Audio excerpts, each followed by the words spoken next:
Uh, I don't know. When Blue Shoe first asked me to be a part of the band, I thought I wasn't really that fussed, really. I mean, I myself was an immigrant, and he was half immigrant, and I mean, me personally, I didn't know if I really belonged in the band. I mean, he asked me to be a bass player, and I said, yeah, sure, you know.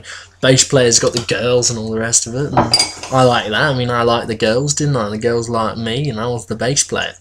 And, I mean, I was the real star in the group, really. I mean, I wrote a lot of the songs that Blue Shoe Baby didn't have the capacity and the brain capacity to really write.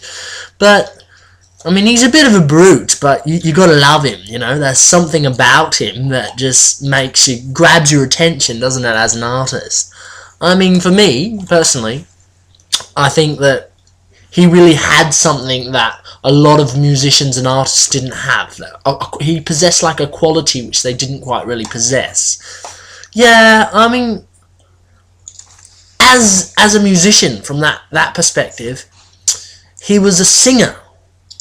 And he was a musician also, but I don't know if he was actually really what I'd consider the ideal that was going on at that time. You know, you had guys like Cold Chisel, and you had guys like Billy Thorpe and the Aztecs, and you know, I mean, Jimmy Barnes. I mean, there was a guy who was just amazing, whereas Blue Shoe was a bit like, he was a bit B grade, you know, but in his head he thought he was number one, you know, he thought he was just something different.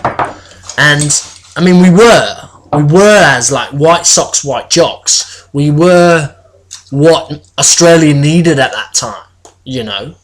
We had the whole thing going on, we had an Australian, we had an immigrant, you know, myself, I was the immigrant, and he was a half immigrant, and then, you know, we had the indigenous feel too, because we had, you know, some of the guys who were Aboriginal at the time, and they'd come down, they were playing with bands like Yothu Yindi and different groups that were good, you know, like Mop and the Dropouts, and all these really good groups, you know, that had this real indigenous feel, you know, like Yothu Yindi and Warumpi Band. I mean, what a feel, like, what a song, like, that song they do, you know, like, black fella, or white fella. I mean, I could understand that, because at that time in Australia, the two people groups that weren't really liked, mostly, was Australian Aboriginals and Poms, and, you know, and I fell under